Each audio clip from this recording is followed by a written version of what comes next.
नमस्कार, स्वागत है आपका। आप देखने वाले खास पेशकश लीगल हेल्पलाइन और मैं हूं आपके साथ अनंत। इस देश का लोकतंत्र इस देश की खूबसूरती का एक अभिन्न अंग है, जहां जनता का जनता के लिए जनता द्वारा शासन के एक सूत्र पर चलते हुए हर एक नागरिक को समानता के साथ स्वेच्छा से जीने का अधिकार दिया जाता है।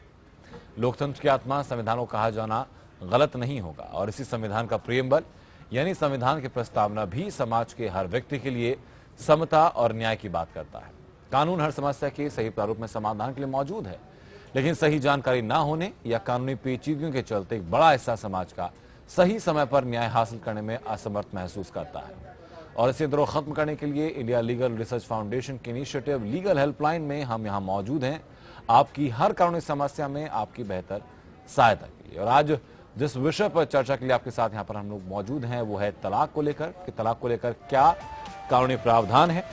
इसके लिए आपके जहन में जो भी सवाल हो आप हमसे सीधा पूछ सकते हैं। स्क्रीन पर नंबर हमारे लगातार फ्लैश हो रहे हैं, इन नंबर पर फोन करके आप सीधा हमसे जुड़ सकते हैं। बेहतर और निःशुल्क सहायता आप हमसे प्राप्त कर सकते हैं। और इसके अलावा अगर किसी और तरह की भी कोई कानूनी समस्या आपके सामने है, कोई जहन में है, तो आप हमारे खास कार्यक्रम के माध्यम से हम तक जुड़ सकते हैं। अपना सवाल करके बेहतर और निःशुल्क कानूनी सहायता आप हमसे इस बारे में प्राप्त कर सकते हैं। नंबर हमारे लगातार फ्लैश हो रहे हैं, नंबर पर फोन करके आप हमसे सीधे जुड़ सकते हैं।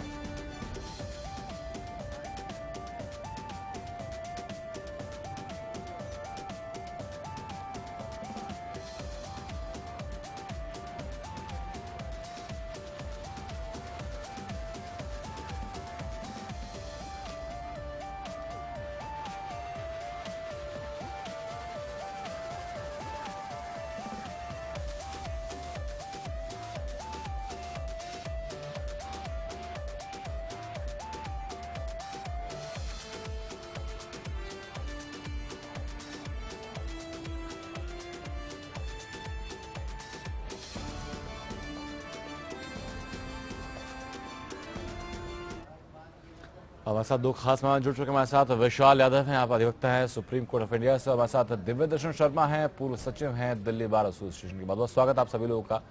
दिव्य दर्शन जी, शुरुआत मैं आप ही से करूंगा कि जब हम डाइवोर्स की बात करते हैं, तलाक की बात करते हैं, तो कानून में कहाँ मेंशन है इसके बारे में जो भी प्रावधान है?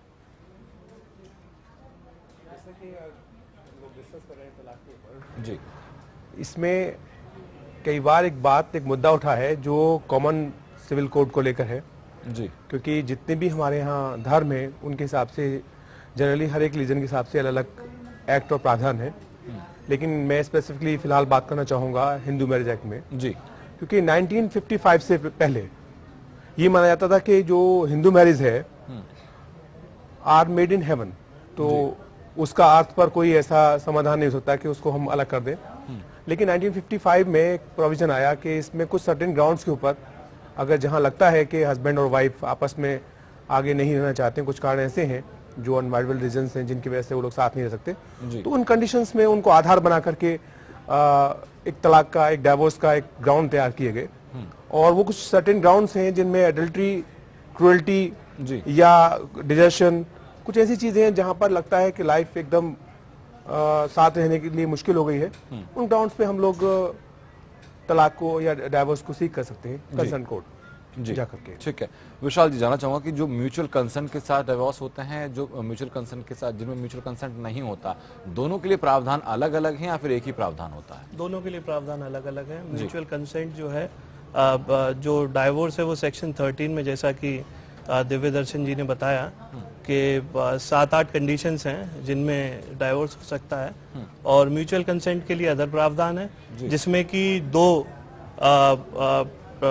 6 महीने के पीरियड्स होते हैं जी, जिसमें पहला फर्स्ट मोशन डाला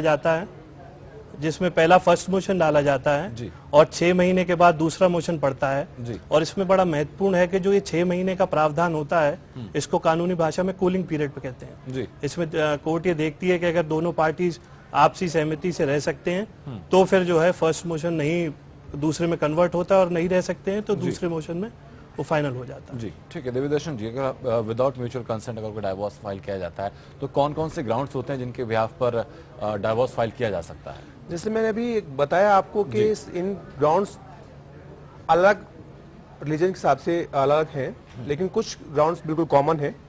सबसे ज्यादा मेन जो सोसाइटी में देखने के लिए मिलता है वो क्रूएल्टी के ऊपर होता है। क्रूएल्टी एक ऐसा पार्ट है जो मेंटल भी है और फिजिकल भी है। घर में झगड़ा है, घर में टाउंटिंग है, घर में डाउरी डिमांड है, हस्बैंड एंड वाइफ के बीच में जो रिलेशन है वो सामान्य नहीं रह पाते, उन कंडीशंस में क्रूएल्टी को आधार बना करके अंडर सेक्शन 13 में हम लोग हिंदू मैरिज एक्ट में अब ये इसकी डिवोर्स की पिटीशन फाइल करते हैं जी। इसके पैरेलली हम लोग देखते हैं कि एडल्ट्री एक बहुत बड़ा ग्राउंड बनता है बहुत सारे केसेस के लिए जी। और कुछ केसेस में अगर हस्बैंड का जिंदा ना होना, लगभग 7 साल से ऐसा आया है कि कोई नॉलेज नहीं है कि वो अलाइव है या नहीं है, उस कंडीशन में भी डिवोर्स किया जाता है। कुछ कंडीशंस में देखा जाता है कि जब कोई इस तरह की डिसीज है जो आगे कम्युनिकेट हो सकती है, उस कंडीशन को आधार बना करके भी डिवोर्स किया जा सकता है जी। कहीं कहीं इम्पोर्टेंसी के मामले भी सामने आते हैं जी। अगर हस्बैंड इम्पोर्टेंट है उस कंडीशन में भी वाइफ डिवोर्स कर सकती है जी। और कहीं ये भी देखा जाता है कि एक अनसाउंड माइंड है, मतलब कोई इस तरह की पोजीशन और हालात है जी जहां पर हस्बैंड या वाइफ जी मेंटली फिट नहीं है, कोई मेंटली डिसऑर्डर है उस कंडीशन में भी। और कुछ इसमें ग्राउंड्स इस तरह के हैं जो सिर्फ वाइफ के लिए ही हैं। वो जनरली जैसे या तो दोबारा उन्होंने शादी कर लिया हस्बैंड ने, उस कंडीशन में वो डिवोर्स कर सकती हैं, या फिर कहीं गिल्टी हेल्ड किया गया है हस्बैंड को रेप के लिए जी, रेप के केसेस में, उस कंडीशन में भी वो अपना डिवोर्स कर सकती हैं। और एक बाल विवाह वाले मैटर्स में देखा जाता है अगर कोई शादी जो 15 साल से पहले हुई है जी और अभी 18 ईयर्स पूरे नहीं किए हैं जो वाइफ है, तो वो भी डिवोर्स उस ग्राउंड पर सीख कर सकती हैं। ठीक है सर, इस वक्त जम्मू से रतन हमारे दर्शक हम तो जुड़ चुके हैं। रतन, अपनी बात आप रखें, कैसे आपकी सहायता हम लोग कर सकते हैं? जी रतन सर, मेरी रिक्वेस्ट है कि जनाब आप मेरी सहायता करते हैं, आपकी बड़ी मेहरबानी है। लेकिन जनाब अर्जी है, मैं जम्मू का रहने वाला हूँ, मैंने पहले भी फोन किया था साहब जी, जहाँ पे ऐसा है कि अगर मेरे पास पैसे नहीं है, मेरा मकान जी केस जज साहब करते हैं हाई कोर्ट में। सर मेरा कभी कोई समझ भी नहीं आता है, 3 साल केस चलता है, मुझे पता ही नहीं सर, मैं कोई दरवेश छोड़ा हूँ साहब कि मेरे खिलाफ वो केस हो जाता, हल हो जाता है। उसके बाद मुझे मकान के ऊपर लेंटर नहीं डाले थे सर, मुझे रहने के लिए जगह नहीं है। रतन, आपने पहले भी कॉल किया, उसके लिए हमने आपसे दरख्वास्त की थी कि आपने जो भी केस से संबंधित कागजात आपके हैं उनकी कॉपी पहले आप हम तक भेज दीजिएगा, क्योंकि उस कॉपी को देखने के बाद जो अभी तक प्रोसीडिंग हुई आपके केस में, उसको देखने के बाद हम लोग बेहतर स्थिति में होंगे, कोई भी सहायता आपको कर पाए। तो पहले आपसे दरख्वास्त ये रहेगी कि हमारे जो एड्रेस लगातार नीचे फ्लैश हो रहा है ऑफिस का, वहां पर आपने कागजात एक बार भेज दीजिए, उसको देखने के बाद हम लोग आपके पास जरूर सहायता पहुंचाएंगे। निश्चिंत आप रहिए। बहुत बहुत शुक्रिया आपका हम तक जुड़ने के लिए। विशाल जी, मैं आपके पास आता हूँ कि अगर कोई फीमेल अगर डाइवोर्स के लिए अप्लाई करना चाहती है किसी भी ग्राउंड पर, चाहे वो क्रूएल्टी का हो, अडल्ट्री का हो, डिसर्शन का हो, कोई भी ग्राउंड तैयार होता है, तो प्रोसीजर उसके लिए क्या रहता है? प्रोसीजर ये है कि पहले तो वो ग्राउंड हमें आइडेंटिफाई करना होगा कि कौन से ग्राउंड में हम डाइवोर्स लेना चाहते हैं जी। और उसके लिए जो है फैमिली कोर्ट्स को अप्रोच किया जाता है और उसकी जो ज्यूरिडिक्शन होती है वो 4 तरीके की होती है। एक तो जहाँ पे दोनों पार्टीज की मैरिज हुई हो, दूसरी लास्टली दोनों parties as husband wife reside किए हो, तीसरी जहाँ की भी ऑपोजिट पार्टी हो, स्पाउस हो, रिस्पोंडेंट हो, और चौथी जहाँ पे जो लड़की है वो रहने वाली हो जी। ठीक है सर, लेकिन दिव्यदर्शन जी, ये भी चीजें सामने बीच में आई हैं कि कई दफा ऐसा होता है कि अगर लड़की डिवोर्स देना चाहती है या लड़का डिवोर्स देना चाहता है, लेकिन जो स्पाउस है आप उसको लोकेट नहीं कर पा रहे हैं, तो ऐसी परिस्थिति में फिर क्या होता है? आनंद जी, ऐसा होता है कि कुछ केसेस में न केवल मैट्रिमोनियल मैटर्स में बल्कि और भी मैटर्स में देखा जाता है कि हम लोग जो पिटिशनर है वो कोई पिटिशन फाइल करता है, बट जो अवेलेबल एड्रेस है जी उस पर समन सर्व नहीं हो पाते, नोटिस सर्व नहीं हो पाता और फ्रेश एड्रेस हमको मिलता नहीं है। ऐसे मैटर्स को हम लोग फिर पब्लिकेशन में लेकर आते हैं जी, और कोर्ट उसमें ऑर्डर करती है कि मैटर को पब्लिश कर दी जाए। और पब्लिकेशन एक लास्ट एक रेमेडी है, और उस कंडीशन में पब्लिकेशन के बाद भी अगर वो टर्न अप नहीं होता है, उन केस में फिर एक्स पार्टी डिक्री कोर्ट देता है जी। ठीक है सर, हम लोग विशाल, मैं आपसे जानना चाहूंगा कि एलिमनी के बारे में हम लोग बात करते हैं। एलिमनी अमाउंट क्या होता है, एलिमनी क्या होती है, कैसे निर्धारित की जाती है? उसके लिए एप्लीकेशन डालनी होती है कोर्ट में। जैसे कि लड़की ने अगर केस डाला या लड़के ने केस डाला और वो आर्थिक रूप से वो नहीं है, आर्थिक रूप से सक्षम नहीं है, सक्षम मजबूत नहीं है, सॉरी सक्षम नहीं है, तो उसके लिए एक सेक्शन 4 में 24 में एप्लीकेशन पड़ती है हिंदू मैरिज एक्ट में, और उसमें जो है पहले तो जो भी केस का खर्चा होता है वो दिया जाता है, और जो भी मिसलिनियस खर्चे होते हैं वो दिए जाते हैं जी। और एक फाइनल अमाउंट जो कोर्ट करती है एज अ फाइनल सेटलमेंट, उसको हम एलिमनी कहते हैं, और वो निर्धारित होगा कि जो स्पाउस में से जो कमाने वाला व्यक्ति है उसकी आर्थिक अवस्था के आधार पर। जी ठीक है, लेकिन दिव्यदर्शन जी क्या कोई और भी फैक्टर्स हैं जो कि ड्यूरेशन को या फिर अमाउंट को इन्फ्लुएंस करते हैं एलिमनी की? ये एक ऐसा मैटर है, किसी भी मैटर में मेंटेनेंस फिक्स करना या परमानेंट एलिमनी को फिक्स करना जी, ये हमेशा डिपेंड करता है पर्सन टू पर्सन और उसका सोशल स्टेटस क्या है समाज के अंदर जी। जब कभी भी हम मेंटेनेंस की बात कोर्ट के सामने लेकर आते हैं तो उसमें हम हमेशा ये कोशिश करते हैं कि जो भी सोर्स ऑफ अर्निंग है, सपोज जो हस्बैंड है उसका जो क्या एसेट्स हैं, उसकी क्या वो मोबाइल प्रॉपर्टीज हैं, उन सब का डिटेल हम कोर्ट को बताते हैं, उनकी उसकी सालाना या मंथली उसकी इनकम क्या है वो चीज हम कोर्ट को बताते हैं, और इन सब के आधार पर और साथ में मेरा यानी कि जो वाइफ है उसका क्या खर्चे हैं, क्या उसके एक्सपेंसेस हैं, उन सबको भी हम कोर्ट के सामने रखते हैं। अगर कोई स्पाउस है, इन बिटवीन कोई बच्चा है, बेबी है, वो जिसके पास भी है, उसके खर्चे भी हम कोर्ट सामने रखते हैं, और उसके सबको संज्ञान में लेने के बाद में उसके संज्ञान लेने के बाद में फिर कोर्ट डिसाइड करती है कि इसका मेंटेनेंस कितना हम तय किया करें कि या कितना हम इसमें मेंटेनेंस रखें। लेकिन सर अगर जो लड़की है अगर वो खुद वर्किंग है, वो खुद कमा रही है, सोशल स्टेटस उसने खुद मेंटेन किया हुआ, उसकी कमाई से मेंटेन हो सकता है, तो क्या तब भी वो एलिजिबल है एलिमनी की? आनंद जी, इसमें बड़ा क्लियर कट व्यू ये है कोर्ट का कि अगर वाइफ कमा रही है, उसकी अर्निंग हस्बैंड से अगर ज्यादा है, उस कंडीशन में तो she is not entitled to get any kind of maintenance. But अगर हस्बैंड की अर्निंग उसके सोशल स्टेटस के हिसाब से बहुत ज्यादा है, वाइफ के सोशल स्टेटस के हिसाब से ज्यादा है, तो उसका जो डिफरेंस है, जो सपोज आज एक हस्बैंड 2 लाख रुपए पर मंथ की अर्निंग पर है और उसकी वाइफ कहीं टीचिंग जॉब में है और वो 20,000 रुपए कमा रही है, तो उसका मतलब ये नहीं है कि शी इज वर्किंग और उसके बिहाफ पर उसको आगे फर्दर मेंटेनेंस हस्बैंड से ना दिया जाए, ऐसा नहीं है। उसका फिर एक पार्ट उसको जो कोर्ट सही समझती है वो उसको दिया जाता है। ठीक है विशाल जी, 2 चीजें सुनने में आती हैं, डिवोर्स होता है कि जुडिशियल सेपरेशन होता है, तो दोनों चीजें क्या होती हैं, दोनों में अंतर क्या है सर में? विशाल जी।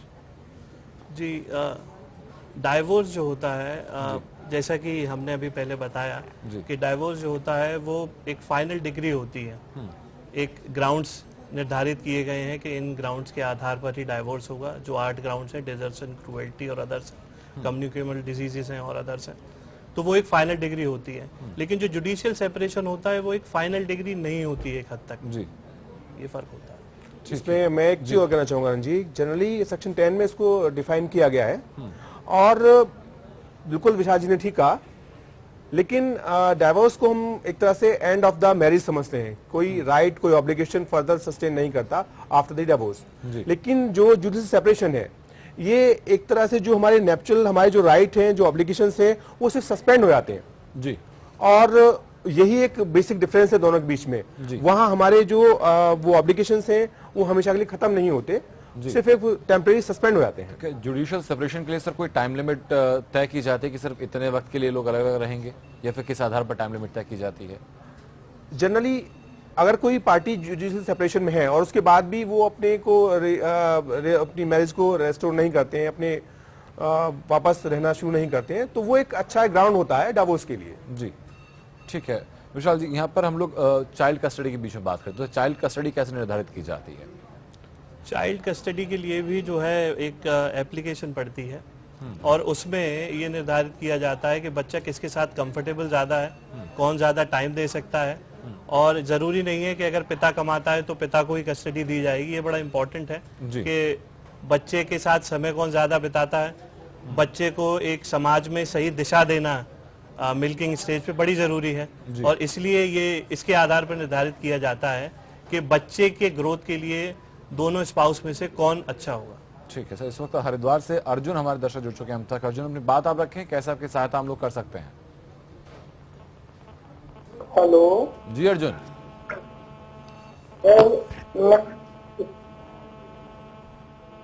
आपकी आवाज अर्जुन हम तक पहुंच रही है, अपनी बात आप रख सकते हैं।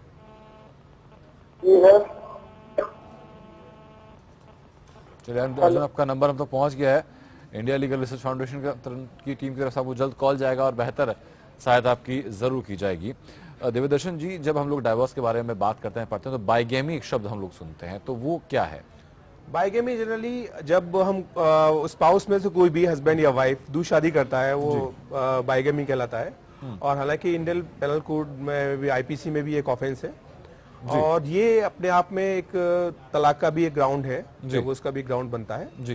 कि एक शादी के रहते हुए जब उसमें कोई तलाक नहीं लिया गया है और कोई इस तरह की वो ना होने के बाद भी, पहले शादी के एग्जिस्टेंस में होने पर भी हस्बैंड या वाइफ में से कोई दूसरी शादी करता है। ये सिर्फ हिंदू मैरिज एक्ट में लागू होता है या फिर मुस्लिम मैरिज एक्ट में भी लागू होता है? नहीं, मुस्लिम मैरिज एक्ट में तो ये लागू नहीं होता, क्योंकि वहाँ तो 4 शादी तक का प्रोविजन है। मैं अभी हिंदू मैरिज एक्ट की बात कर रहा हूँ। उसमें बाइगेमी यानी कि एक से ज्यादा बहुविवाह की प्रथा नहीं है, जब तक कि आप पहली शादी आपकी एग्जिस्ट कर रही है। जी ठीक है। इस वक्त सर बैंगलोर से एसपी सिंह हमारे दर्शक जुड़ चुके हैं हम तक।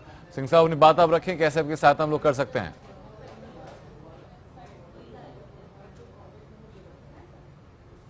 तो इससे आपका नंबर तो जुड़ चुका है।